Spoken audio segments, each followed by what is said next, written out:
Well, Kim, thank you so much for being on the podcast this morning. Thanks, with me. Scott. That's been great. It's an honor to finally get the chance to interview you. Your travels around the world were some of the earliest inspirations to me. I remember seeing some of the photos of you guys crossing the Road of Bones in Russia with these Mitsubishi Fusos. Yeah, that's 2007. So that's a little long way time back. ago. Yeah. But I remember, this is back when people had blogs and they had their own websites that they would, and you guys had this anthology, this story of what you guys were going through, going across there, and truly incredible images, very challenging terrain, and I just remember thinking that's what I want to do. That's what I want. Well, it's nice to be inspirational. Thank you. Of course, absolutely. Yeah. But if you look at the map on your Fuso outside here on the side of the camper, it's incredible what you've done. And a special thanks to Nitto Tire for supporting this week's podcast. The Terrain Grappler G3 is the third generation of one of Overlanding's most trusted all-terrain tires. A new compound and tread pattern delivers improved wet traction and a 3-peak mountain snowflake certification. Improved uniformity reduces road noise while still ensuring performance on the road and in the backcountry. And for even bigger news, the G3 is now available in up to 37-inch sizes. But my personal favorite is the new 255-80 R17 that I'm testing on my Quartermaster. This is the first all-terrain available in that size. And since payload matters, the G3 is lighter than most competitive all-terrains. Nitto backs the G3 with their best treadwear warranty ever. That means 70,000 miles for hard metric sizes and 55,000 miles for LT and flotation. For more information, visit nittotire.com. Thanks, Nitto. So, let's start off a little bit by giving the listener some context around where you've traveled around the world. I know you've done it in multiple phases, but let's kind of give them the... We do 3 months on, 3 months off. It's always been my family arrangement with my wife, kids, grandkids, and now great-grandkids. Yeah, sure. So go home every 3 months. But Russia was the first one, and it was about 4 months across there.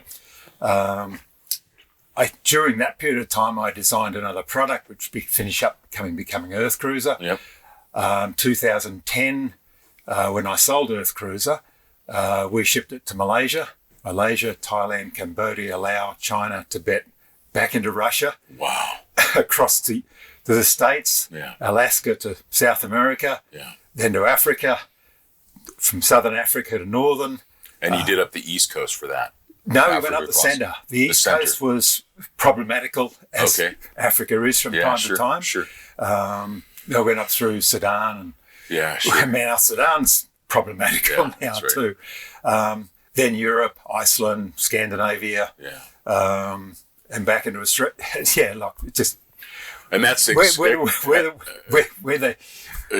we want to go, we go. Yeah. Well, and that's excluding I'm sure hundreds of thousands of kilometers you've traveled around Australia. Yeah, so. Externally, I know I've done a number. It's about 500,000 kilometers plus. Yeah. Wow. Externally of Australia. And then Australia, we've obviously done lots of the desert tracks, GPS.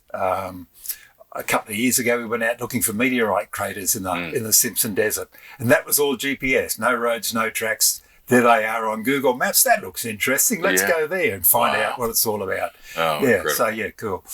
And just to give some context to the listener, what brought you to that decision of using the Mitsubishi Fuso?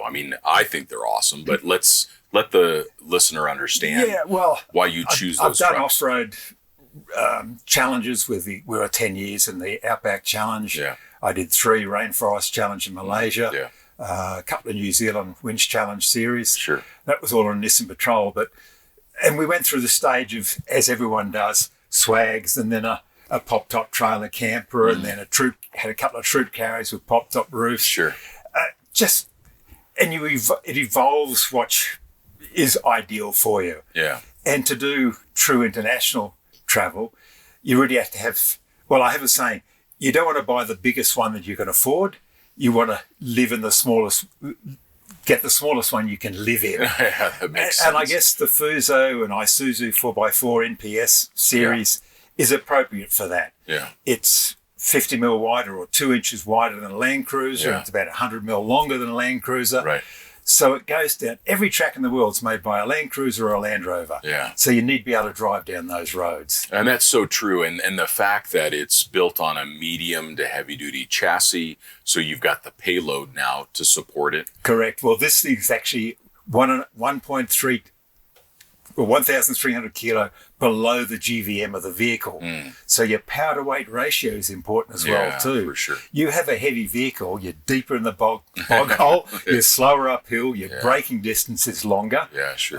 There's a lot of consideration to select the right vehicle for the application. And I think universally, no matter what you end up driving, you want it to be as light as you can make it. It should be, yeah. It's just going to perform so much better. It has to perform better. Yeah, that's right. And you if you guys want to have learned push a it for long distances and you're remote, it needs to be, Yeah, and you can only carry so much fuel. And when you do get stuck, a vehicle that's larger like this, the heavier it gets, the more unlikely it is that a passerby can get you out. True, yeah. So you want to be as light as you can get. I mean, although there's plenty of Land Cruisers that get heavy, that get up to heavier than this. Yeah, they get up to almost 5,000 kilograms for sure.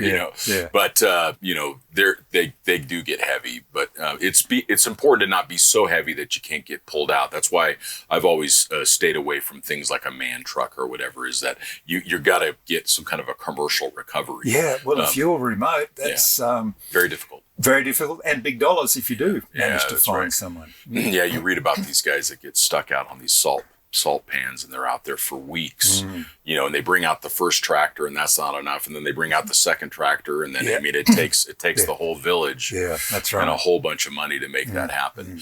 The other thing that I really like about the Mitsubishi Fuso is that they're sold all around the world as a delivery vehicle. So when you're in countries that have poor road conditions, commercial entities use these trucks to get goods and services. Right. It's a commercial truck. That's it's right. 500,000 kilometres standard lifespan. That's right. Well looked after, of course. Yeah, of course. So it's designed to do that. I mean, these vehicles, oftentimes, when you're coming into a little village somewhere in Morocco, they probably have Fusos that are coming and delivering goods. So, the power lines are just the right height. Yeah. The engines is pretty much the same universally. Yeah. And that makes a huge difference around serviceability. Although with the Mitsubishi, you don't tend to need a lot of service and repair. They tend to be incredibly reliable. That they are. Yeah. But, things can still go wrong. They do. Things can absolutely I mean, we look after it. I grease this every 5,000 Ks religiously. Yeah. I change the oil in half the time span that it's recommended. You've got to look after it. And what have you found on this platform that generally needs to be upgraded or improved? Are there things that you do need to modify on the base chassis? Or Definitely. What do you find? Well, first thing is your wheels. It comes with 32-inch duals on the back, which are useless off-road. Yeah. So we've designed 37-inch and 35-inch super singles to do that. That changed the dynamics of the vehicle. Lifts ride height. Obviously, tracking front to rear is important. Sure. Improves the ride, which is seriously important. Yeah. Then suspension, lifted up. The bump stops, something like so. So just a couple centimeters of the bump stop. Everything. So it hits the bump stop. So add another 2 inches of 50 mil to that. That improves the ride. Couple of nice suspension seats. Certainly keeps the wife happy on the left-hand side. Yeah, sure. That's the main things from that side. Yeah, that makes sense. I remember I think it was around 2012 or so, I had the opportunity to borrow an Earth Cruiser.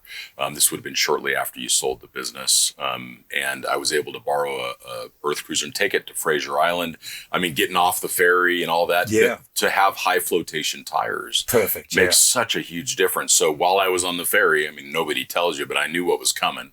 So you air those tires down to about 20 psi. That's it. Even Got on a the heavy number right.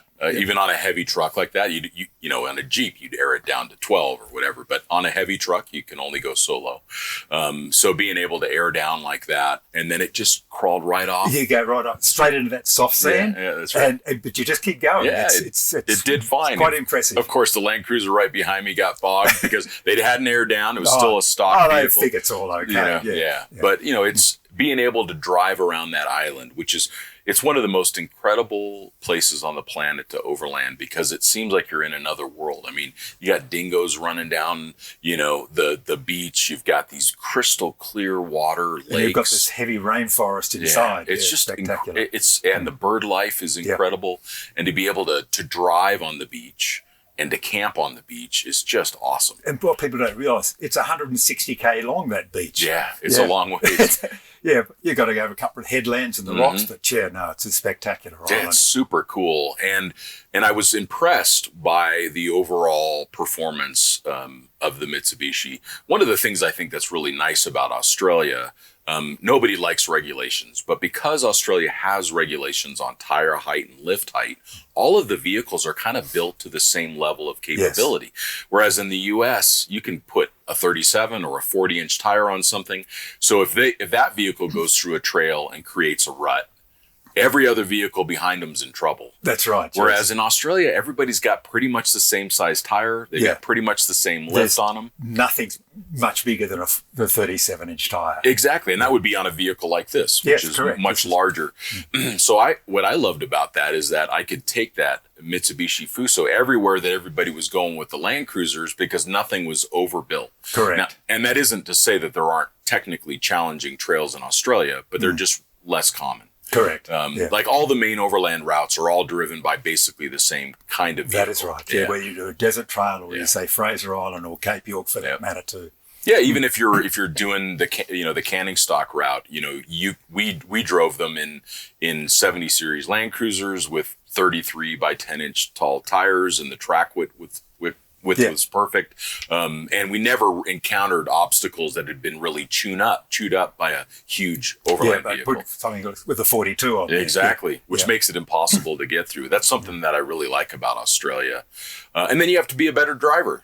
Yes. You got to learn how to drive the thing. That's you got to pay bigger attention. Obstacle, you've got to tackle it correctly. Yeah, get a good marshal out there to spot you through. Maybe you got to pull some winch cable, but I think that adds to the fun. Of course it does. It adds to the fun. You're not winching every now and again. It's not an adventure, is it? Well, and you've done a lot of winching in your life. I mean, let's pivot a little bit towards some of the competition that you've done.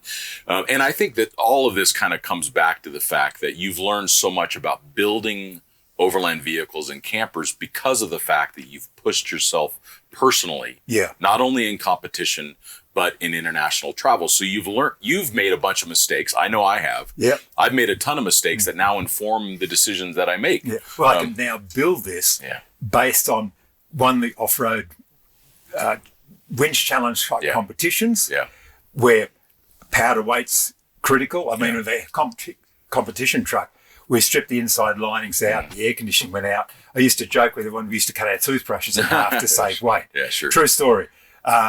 But that relates back to exactly what we're doing now. Yeah. And then, of course, you've got your overland travel backing that up. Mm-hmm. So Australian Adventure Vehicles, which is the company I have now in conjunction with my son, we can build a vehicle that's built on the reliability and the structure and the learning curve that we've put in for, the last 30 years, I guess. Exactly. The mistakes that you make along the way really help us. And you'll see that the more traveled someone is, the less things that they have on their vehicle, the lighter that they keep them, the more closely they keep them to stock, especially the drivetrain.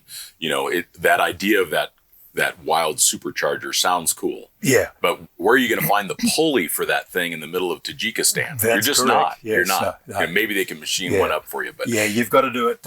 You've probably heard of the KISS principle. Yeah. Keep it simple, stupid. Exactly. That's exactly what you've got to do. Yeah. And Australians get that because Australians get infinitely more remote than we can ever get in the U.S. We have similar terrain here. Yes. It's just very difficult. But it's just down the road where you've got help if you need to. That's right. Or you've even got cell coverage and of course with Starlink now. And there are there are people that have a business to go get you in the middle of the backcountry. In Australia, if you're in the middle of the Simpson, you're on your own. You are. You really are. I mean, the longest, if you don't cross pavement in the United States, about the longest that you can go from point to point is 160 miles. So call it 300 kilometers. Yeah. Which isn't that long. Whereas the canning stock route is 1,800 kilometers. That's right. And there's nothing in between. Yeah. There's a tiny little village, Kinawarachi, Yeah. Tiny little spot. It's an Aboriginal village. Yep. Yeah. There's not much there.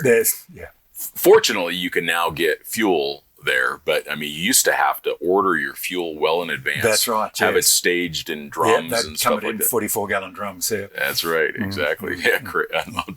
Unbelievable. So let's talk a little bit about your competition. So what was the competition series that you started in, and then you ended up going and doing the Rainforest Challenge? I did a local four-wheel drive competitions with clubs, things like that. And then in 1999, the Outback Challenge started, and we entered that first challenge, and we competed in that for the 10 years that it ran for. I think it ran for a couple of years after that, but we were on the podium a reasonable number of times out of that, which was rather great. Yeah, of course. That was quite the challenge. Yeah. I did Malaysia Rainforest Challenge 3 times, and New Zealand Winch Challenge. I won the first one over there and got up on stage and said, well, this is really great, guys, and this is how you do it. This is why we won. And, of course, went over there the next year and they beat me, didn't they? Because they learnt really well. But isn't that good for competition? It's wonderful for competition. Yeah. Exactly. No, I love that. Exactly. Yeah, totally. And it's nice. The Outback Challenge was a great event.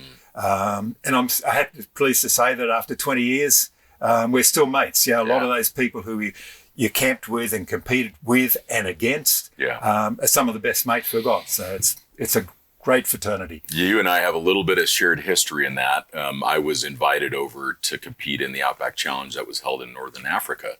So I actually raced in that event in 2006. So we've both raced in the Outback Challenge. That sort of thing. Yeah, which was fun. Of course, being able to race a Land Cruiser in Morocco was awesome. Yeah, wow. So, Definitely. Yeah, it was awesome. Yeah, we're learning from that, which is effectively a winch challenge type series where they put you through bog holes and vertical cliff faces. Gets us out of problems that we feel comfortable travelling in our own right. Obviously, on the Road of Bones, we winched a significant number of times.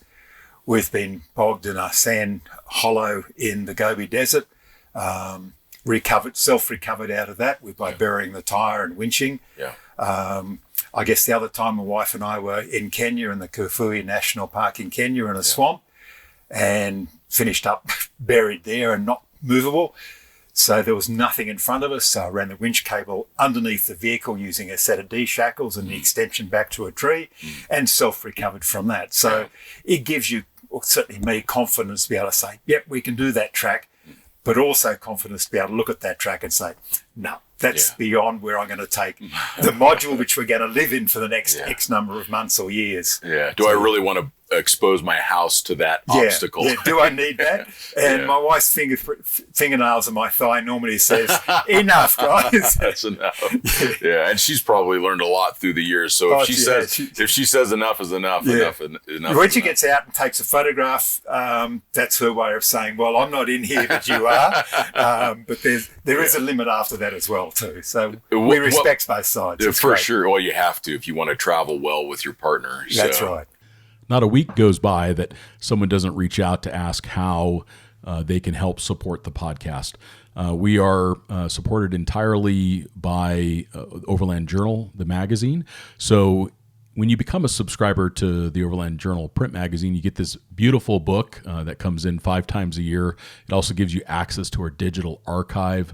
And it's well over 100 pages of gorgeous images and detailed testing and adventures from around the globe. So if you go to overlandjournal.com and you subscribe to the magazine, use the code Overland Podcast, and that'll get you 20% off. It's only available to our podcast listeners. We don't advertise it anywhere else. And then you help us to maintain that independent, employee-owned journalism that we have been famous for. So it allows us to conduct those tests without any advertorial. Another way you can help out too, I produced a book last year with Simon & Schuster called Overlanding 101. You can find it on Amazon or Barnes & Noble or even your local bookstore. And that encompasses my decades of travel around the world, all of my mistakes and failures and the lessons that I've learned in traveling around the globe. Many of those that you hear on the podcast have been distilled down into print form with great lists and beautiful imagery. So you can find that at your local bookstore, Overlanding 101. And thank you all for listening and for supporting us so much throughout these years.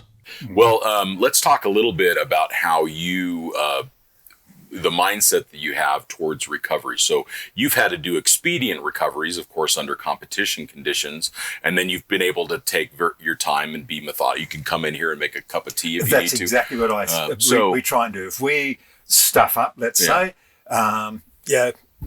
stop everything, make a coffee, sit down, analyze the situation, and methodically work through it. Yeah. And analyze what's going to go wrong. Yeah. Yeah. And try and eliminate the issues. I think that's one of the most important things is to slow down. In competition, you've practiced so much with your travel partner or with your co-driver that you know what to do. And oftentimes the cable is already positioned on the front of the bumper. But when we're traveling, in my mind, the thing that's the biggest risk is to rush. Like the number of times that people, the vehicle's stuck, they forget to put it, or they forget when they're pulling it out, they forget that it could run away from you. Yeah. People, they tip their car over and it's in neutral. When they get it righted back on the wheels, it's not in park or it's not in gear. So when it comes back onto the wheels, off it goes. Yeah. So taking the time to say, is the vehicle in the right condition when it gets out? Which, of course, if you're winching forward, you're going to most likely have a driver in the driver's seat regardless. But a lot of times when the vehicle's on its side, there's nobody in the vehicle. And here you go, you right the vehicle, and the next thing you know, the thing's running down the trail. Yeah. So taking that extra few minutes to come up with a plan, assess the situation. I don't know if you've experienced this, but the number of times it's actually just been a log in the bog. Yeah. Because a lot of times people will stuff logs in there because somebody got stuck before you. Yeah, I don't like to do that, but it's Somebody's a natural process. They fill the slurry place with junk. Some local in Russia, they filled it full of a bunch of logs. And so now that log is just pushing against the front diff cover of your axle. And all your breather tubes and electrical wires that are be underneath there, and then you do more harm than good. Yeah, so take a look and you might find, oh wait, I just got to dig out the end of this log and I'll be able to get out. Yeah. So really taking that time to do the assessment, I believe, is critical. And then using all of the safety and multiplication factors that you can in the recovery. People get in a rush because maybe they're embarrassed or maybe they're worried or whatever, or their partner's worried about what's happening. So they'll just pull a single line out straight to a tree strap. The winch line isn't even fully extended, so the winch is struggling. It's struggling already. Yeah, so take the time, put in a pulley block, run it back, give a little bit of bridling to the recovery so the load is spread out over multiple points. Yeah, you're right, taking that time. Yeah, think about it. Yeah. And the other thing you've got to do is obviously prep your vehicle before you start traveling too. Make sure your winch is actually still active. Many times, you haven't used the winch for 12 months and then you finish up in a situation that, the electrics are corroded, you've been on a beach and all this sort of thing. Just pre-check the vehicle before you're actually starting head out in the bush there and run the cable out. Make sure it's not bound up from the last time you winched. That makes sense. It's ready to go. That makes so much sense. And with these modern winches, a lot of them have remote controls. So it's not a wired remote. It is a wireless remote control, and those batteries go down. They do go down, yes. So you got to make sure it has when's the last time I charged that thing? Do I have the cable to charge it? Yeah. Some of them still come with older versions of USB chargers, and you may not have that cable in your car. Well, I've had something very simpler just with the remote sitting in the console where you've jammed something else in and it's actually pushed the button and turned it on, even though the winch is isolated, so it won't do anything. But the remote is actually active and flatten the battery of it. And you go out there and think, hang on, nothing happens. Right. But then we always carry a positive lead that you can plug in and make sure Yeah, a backup system is always handy to have. I would agree. And fortunately, companies like Warren and others have learned you can't just provide people with only a wireless, where it uses radio frequency to operate the winch. There needs to be a mechanical, wired remote that you can also plug in. I would never consider buying a winch that only had remote. Yeah. Now, of course, those of us that are more mechanically inclined, if that thing totally stuffs up and you can't get it to pair, there's ways around it. Pull that little solenoid box off. That's and right. you start using a jumper. We were in the remote track on a track in Tasmania and had to use the winch. And for some reason, one of the solenoids, it wouldn't pull in, but would pull out. Yeah, sure. Right? So you just pull it all apart and swap the solenoids around and rewire it. And yes, it'll pull in. I can pull it out manually myself. That's right. So, yeah, a little bit of that Outback Challenge knowledge sort of comes into play. Yeah, you made it. You made a plan that made it work. What were some other things that you learned in your competitions, like working with others, working with your teammate? What were some of the things that you did as a team to help you be so successful? I think being of the same mindset certainly is critically important. Yeah. And not sort of you've got to have someone to make the decision and someone to lead the process. If you are in a situation, someone's got to call it, and you've got to trust the other side that if he's outside and says, look, stop, then that you got to take that lead from them as well too. Yeah, for sure. Yeah. Yeah, once you get your spotter out of the vehicle, they're in charge. That's right. You're the monkey operating the controls. Correct. Yes. And you really have to trust your spotter. And when we can relate that back to travel, for those that are listening, when's the last time you and your partner worked through a scenario together? So it's, husband and wife team. The wife is a great driver. She competes in the Rebel rallies. She's got all of this experience with recovery, but her husband, he's an accountant. He doesn't do that stuff. When's the last time that she taught him how to do that stuff? So you really want to make sure that whoever you're traveling with is comfortable marshaling you through obstacles, operating the winch. What happens if the primary driver ends up with a broken leg? They've had a fall, and they can't operate the vehicle. Can your partner drive the truck? So those are things that I think people really need to be thinking about. They do, yeah. Well, I mean, I've had the occasion, my wife was never involved in competition, but we've been in situations where we've had to winch and say, right, okay, this is what you're doing. You go through the learning process, you set it up and you do a dummy run and all these sorts of things, Yeah, and what a neat memory that you guys, how long have you and your wife been traveling together? Oh, basically all our life, all our married life, certainly. I mean, we were always camping from day one. We were married at 21. I'm 75 now. Oh, that's awesome. Yeah. That's awesome. So, look, our honeymoon was camping. Yeah, sure. And yes, we had a couple of days in a nice barrier reef island, but then we went to Carnarvon Gorge and camped, and we went out there with the VW and bogged the VW on the way to the campsite. So we spent our married night in the back seat of the VW in a swamp. Yeah, but how cool is that? Yeah, I mean, it's that's great. just amazing. What amazing memories. And, what have you guys learned as a couple? I mean, that's an incredible feat to now be married for over 50 years and to have had so much time together. How did you guys learn to work together? And what advice would you give to a young couple that was about ready to do their own travels around the world? Probably listen to your partner and modify your desires to suit their desires as well too. A little give and take. Yeah, a little bit of give and take. I mean, that's why we travel 3 months on, 3 months off. I mean, I was ready to go, right? Yeah, just keep punching away. But I've made that arrangement and it works. Yeah. So you guys found a compromise. We have. Along It's the way. A compromise, and it's a compromise that works for both of us. I do like that strategy, though. I think a lot of times people will say, okay, I'm going to go take the trip of a lifetime, and they pack it all into a year or two or whatever, and they're just so exhausted by the end of it. I have found for myself personally that I don't really like to be out for more than about 3 months. I like to come back and spend time with my dad and my partner and spend time, working on the content that I pulled in, spend time with the team. I love my business. And plan the next part too, which is just as critical as well too. Yeah, go to the doctor, go do something fun, go out and have a going great to the meal. doctor is not so fun. Yeah, but it's good. It's good to stay on top of it. That's right. You need to be healthy. Yeah. That's right. Exactly.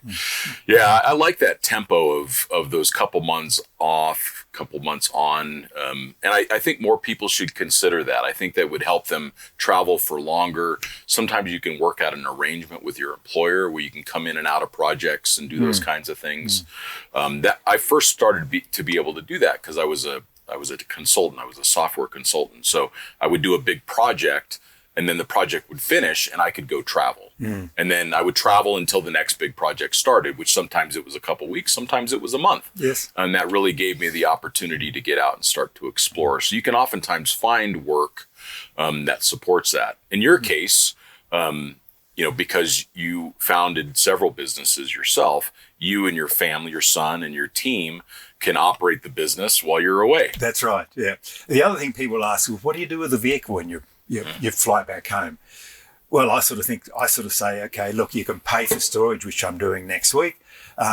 Make and create a friend. Yep. Someone's got a barn somewhere. Yep. I've run up quite often to a Fuso dealer in the States since when they were operating sort of time back, and said, can I store it here? And they were delighted to have a Fuso truck sitting in their yard. Yeah. They'd do a service for me gratis, which was wonderful. Yeah. But they got a benefit, and so did I out of it too. Yeah. Yeah, and I think it's getting more and more possible to do that. I mean, in Panama, there's the Overland. I can't remember what everything's Overland something, but there's basically like a hostel that also will store the vehicles down there. Even in Prescott, Matt Scott, who's my co-host on the podcast, and I, we occupy this commercial space, and we offer up spaces for people to be able to store their truck because it's all locked up. And people want to come to Prescott anyways. It's a nice spot along the journey. So we're finding more and more people are starting to offer that kind of storage of vehicles around the world. Yeah. Yeah. Makes a big difference. And don't be afraid to leave it. I remember one time when I was doing Expedition 7, that trip where we took the Land Cruisers to all 7 continents, we needed to leave them in Mendoza. And I did a bunch of research, and there was no limit on how long you could leave it at the airport. And there was no daily fee. Wow. Perfect. So I pulled it into the airport, tucked it up underneath a sunshade, shut it off, disconnected the batteries, left to go home for a month or two, came back, connected the batteries back up again, fired right up. Off I went. It was fantastic. I don't know if that's still the case, but you can definitely find places to leave cars. Yeah. And don't be afraid to do that. The only limitations, and you got to know where you're traveling in the world, sometimes your temporary import process won't allow you to leave the country without some other process, or there's a limited amount of time that you can leave the vehicle in the country, or you're sometimes limited by the length of your carnet. So you want to make sure that you're paying attention to... That's where your logistics come into planning and so forth. Yeah. So make sure you're paying attention to that and don't get yourself in trouble. There's people that have gotten turned back at the airport that show up to leave and the customs place says, hey, you still have... Where's your vehicle at? Yeah. Why are you flying out? Did you sell it? So that can make it complicated for sure. Of all the places that you've been around the world, I mean, you've literally driven around the world many times. What's one of your most favorites? Morocco. Okay. Sorry, not Morocco. Mongolia. Okay, sure. Mongolia is the size of it's a little less than the US. Yeah. When we were there were 100 kilometres of gazetted roads. Everything else is by direction. Yeah. If you're in Ulaanbaatar and want to go to the next town, you log in the GPS direct coordinates. Yeah. And you drove down that river valley or over that mountain range or out through the forest there. There's no fences in Mongolia. Yeah. So it's true overlanding because you are across country. Yeah. It's brilliant. And the people are beautiful. And the little families that, in the yurts. One of my favorite stories when I was driving across the northern end of Mongolia to Ulaanbaatar from Russia. I had stopped and camped out for the night, and I was in this little Nemo tent, and I was getting ready in the morning, and this little boy just like crawls into my tent and just sits there and watches me because it's totally normal for him to be able to, because his whole family's in one tent. Yep. So it'd feel totally normal. This little kid just sat in there, and he was just adorable. Of course, they just look, don't they? They just they don't interrupt. They just He was very respectful, but he was very curious what I was up to. So I'm rolling up my sleeping pad and all that stuff, you know. And then I get to meet his father, and we had a fresh apple. I don't remember where we got it, but we had an apple, and I gave him the apple. And next thing you know, his other son's coming down with a camel. We got to ride a camel. You know, it was just wonderful. I got stories like that too, where in a dune valley, and the guy comes down on his yak and all his goats and herd of animals, and we're sitting there, and your wife's sort of drawing pictures of animals and asking him how many he's got, and then brings out the vodka, and we have a few drinks, and then he invites us back to his family the next morning, and you invited us for breakfast, which was a wonderful experience. I just couldn't quite hack the vodka for breakfast. That was all. They do wash most of the things down with vodka. They do, yeah. That or the fermented. It's cheaper than water. Fermented mare's milk, right? That they have in the doorway. Yes, exactly. That stuff is rough. Yeah, that stuff is rough. Couldn't quite hack that. I was grateful for the vodka. Wash that down. Yeah, totally. Well, Mongolia is special. The people you meet traveling is just superb. So Mongolia is one of your favorites. What would be the next one that comes to mind?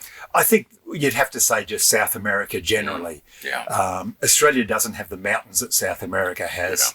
And the scenery is just spectacular. And the diversity of scenery from your deserts and Bolivia and the rainforests of the BR319 through the back end of the Amazon jungle, which we drove. That was brilliant. When did you drive that? 2014 we did that. I thought about doing, that's one of the trips in South America I'd love to do, because I've never been to Brazil. So brilliant place. The bridges, my wife wouldn't sit in the vehicle when we drove across the bridges, because when you drive on them, and apart from us putting stumps underneath and more logs and more rocks, the bridge still sways like this as you drive the vehicle across. So that's like, take a breath and take up religion, whatever you got to do. Oh yeah, that's supposed to be a really great route. And I know that they're actively improving it to make it easier to get into the jungle and into the rainforest. So I know I need to go sooner than later before it becomes paved or something. We met a bike rider going south. We passed him, and he was proudly saying, I'm going to be the first bike rider to ever do this 319 trip. 30 k's further on in our travels, we met a bike rider coming north saying, I'm going to be the first one ever to do this. I really would love to beat on the meeting point when they two met, because I guarantee their speed would have increased. No question. How funny is that? How funny is that? It's really easy to try to attach ourselves to those competitive components of travel, you know. Well, that's good. I think South America is really special. The food's great, roads are great, mountains are beautiful. I mean, we're free and wild camping, and people friendly and not worried about you. No, they really invading their territory. And camping is quite it's a part of the Argentine culture, and they do camp down there. So they're used to seeing people out camping out, you know. And you think about even where we're sitting right now, we're at over 7,000 feet here in Flagstaff, the Overland Expo, which is already 2,000 feet higher than Kosciuszko. Wow. Yeah, you're looking like that. Yes. And you and I are just sitting here having a chat. And we're what would that be? 500-600 meters higher than Kosciuszko. Which is the highest mountain in Australia. That's right. So it's incredible. So the world is highly varied. Right? Indeed. I can tell you a quick story about Bolivia and South America. Yeah, please do. We were, wife and I alone, travelling in a Fuso. We went out looking for Butch Cassidy and the Sundance Kids, their gravesite, because he used to rob coaches or trains down there. So we went out looking for their burial site.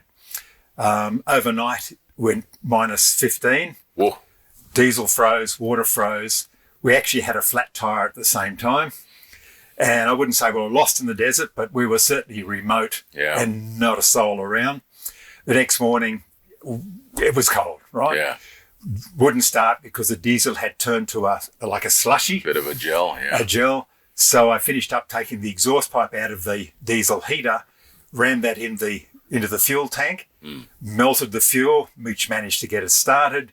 which then managed to push the vehicle around so the sunshine was also on the fuel tank side. Sure. And that managed to self-recover out of that experience. Yeah. So, that's a great story. Yeah. And then when it was running, you could run the air compressor and everything else. He changed the tyre, but sure. We got out of there by just logically thinking, well, what's the next move one should do? And then did you end up finding Butch Cassidy's grave? No, we didn't. No, it was too cold. You said enough of that. No, enough. We're out of here. If people don't realize how high that Altiplano is, I mean, that's why it's so damn cold. It is. I mean, you're driving around at 14,000 feet up there. Yeah. Very high. But you made it to Salar de Uyuni. Yes. Yes. Yeah. Yeah. I've never been there. What'd you think of the Salar? Oh, fantastic. Yeah, it looks beautiful. Yeah. And a special thanks to Hankook Tire for supporting this week's podcast. With summer underway, head over to expeditionportal.com for Jeep Beach vibe inspiration. Our team spent the weekend with Hankook Dynapro Tire at this year's 2026 Jeep Beach Week in Daytona, Florida, and took a look at their Wrangler 392. Look for Jeep Beach 2026 when you go to expeditionportal.com. Yeah, it's a really impressive country. So what for your planning going forward? Like, is there a spot on the map you still want to make it to? There's a couple of holes to fill in. Yeah. We haven't done, when I fly home this time, I'll come back and we'll do 3 months Florida, Everglades. We haven't been in that area there. Nice. I'd like to see one of your spaceships sort of go head north. Wouldn't that be neat? Yeah, it would be neat. I'd like to tick that box. Yep. Either we spend another 3 months again in the eastern part, the western parts of the US, or more than likely we'll probably ship to Europe. We haven't done Eastern Europe. Turkey is one of the places on a map I'd like to do. Yeah. As I said, 75. I've probably got another 5 years of healthy life. I'm hoping hopefully more much than that. Hopefully much more than that's that. Right. But I mean, that's what we're planning for, another 5 years of travel on and off. And Eastern Europe would be fantastic in a vehicle like this. I mean, just some of the back roads in Albania were just awesome. Really? Great full driving there. Through the Balkans and that eastern part of Europe, you could still overland for, days at a time on remote roads. That's much less the case unless you're in like Portugal. There's some longer trips, or in Spain. But for the most part, Europe, there's just not a lot of. But there's so much to see. There is. People will say, I can't go in the backcountry in Europe. I'm like, well, but there's thousands of years of history to enjoy. That's right. Yes. It's history and off-roading and the people and and the great food. That too. Yes. Museums. Just go enjoy a different kind of trip. Yeah, for sure. Different society, different culture. Yeah, that's what traveling is all about. I would agree. What advice would you give if you were to sit down and either chat with your younger self or with another couple that was just getting ready to start traveling? How would you help them make decisions around their vehicle? What are the basics that they need to get started? What are some things that you think people need to be considering? Certainly, we've touched base on traveling light is critical. What you don't need in 2 weeks, you don't need in 2 months or 2 years. Apart from medical and recovery gear. So maybe a couple spares. I mean, your spares, yes, but I mean, as far as taking stuff, and I've got the biggest problem is people have got space. And they want to think, what can I put in there? And they walk around the house and go, I might need that, and fill that hole. Yeah. If you don't need it, I mean, I remember even when we shipped the first time, as we're going back each time, I always took stuff back. If I wasn't using it, don't carry it. Yeah, fly back with it. Fly back with it. Take it back home again. Get it out of there. Get it or out. Give it or donate it. Throw it away or give it away. Yeah, sure. Yeah, absolutely. No, I think that's important advice. Keep it light. And also, if you buy fewer things, you have more money for diesel. Yeah, that's or you have more money for visas, or you can stay out a little bit longer, maybe continue your journeys. Being able to budget for that is really important. Yeah, we tend not to buy souvenirs per se. Something nice from each country is always nice, but we try and sort of take back home what is important to us. if you find something on the beach and just means something and reflects back to that. Yeah, maybe a shell or whatever. Yeah, sure. just something like that. Yeah, I do the same thing. Yeah. I'm not much for the trinkets and stuff like that, but certainly the photograph. Most of them are not made in the country of origin anyway. So. Unfortunately, that's very much the case. Well, let's talk a little bit about your camper business. We're sitting in your personal camper right now, built on a Fuso chassis. What's the name of your business? It's Australian Adventure Vehicles. Okay. The name of the product is a Global Explorer. Obviously, It comes from the background of where we are at. Yeah. Built for primarily around Australia because I guess you'd say 95% of my clients of these vehicles are doing around Australia loop. Yeah. There's probably 6 or 7 trucks that are international at the moment, which I try and encourage. Yeah, you'd be proud of that. Yeah, well, it's good. And I'm proud also that 2 or 3 people have come here over the Overland Expo show and sort of said, well, I bought a different vehicle, but it was you who encouraged me to travel the world. Yeah. So, I think that's a nice box to tick. I'm sort of rather proud that I've encouraged others to get out there and explore more than just their backyard. You absolutely have. I mean, I shared the story of you inspiring me, almost 20 years ago now. I read that first trip of you doing Russia. So, obviously the work that you did with Earth Cruiser built a great brand there. That's still going in Australia. It's still going in Australia. And then there's another company after that called Travel Trucks, which I built up with based on the Iveco Daily. Yeah, sure. Again, I got itchy feet and sold that on to my business partner then. Sure. So now I know, couldn't help myself again. Yeah. Retired 5 times and here we are back again. But now your son gets to My son's great. How cool is that? Yeah, he's got some great ideas and I come back and say, well, we'll tweak this a little bit here and tweak that there. And we've got a new product in production at the moment. Cool. Along the same, almost exactly the same layout, but just tweaked more amp hours in there. A bit more, I mean, clients want more and more of everything these days. All the solar and everything else. 1,000 watts of solar and 800 or 1,200 watts of amp hours of lithium batteries. And just improved, again, from my experience being out there and playing with the product. Do you still have that website going that has all those stories? Goanna Tracks, yes. Yeah, so spell that out for those. Goanna is an Australian lizard, so GOANNA, one word, TRACKS. .com. Yeah. Not AU, just .com. Those stories are awesome. Those photos are incredible. Seeing a Fuso just like crashing out of this hole on the road of bones. I know just that photograph. Oh man! Yeah. I mean, I saw that when I was eyes wide. Like that was so incredible. That kind of vehicle. Front wheels off, which is a little bit beyond, but sometimes you got to push it to do it.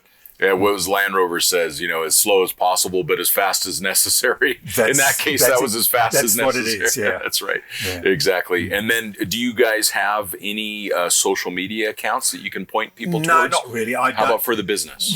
For the business, yes. www.aav4x4.com.au is Australian Adventure Vehicles. Okay. That's got a lot of product on there. Yeah. Based for either the Fuso Canter or the Isuzu NPS 4x4 as well, too. We build on both platforms. Yeah. Well, Kim, it's been such an honor for me to interview you. You're an inspiration to so many people. I'm incredibly proud of what you've accomplished in all of your travels. Just looking at that map out there on the side of your camper is it's so humbling to see what you guys have done. And I just am really grateful that I had the chance to sit down with you, ask you about your life and your incredible journeys. So those that are listening, please take a look at Kim's travels. They're just out of this world. You think Camel Trophy was cool. Wait till you see what Kim did with a camper. So, thank you. And thank you for your for the book. 101 too. You're welcome. Truly appreciate that. Well, again, I might even learn something. Well, you can give me some updates so I can add it to the next version of it. So thank you so much, Kim. Absolutely. Yeah. And we thank you all for listening, and we'll talk to you next time.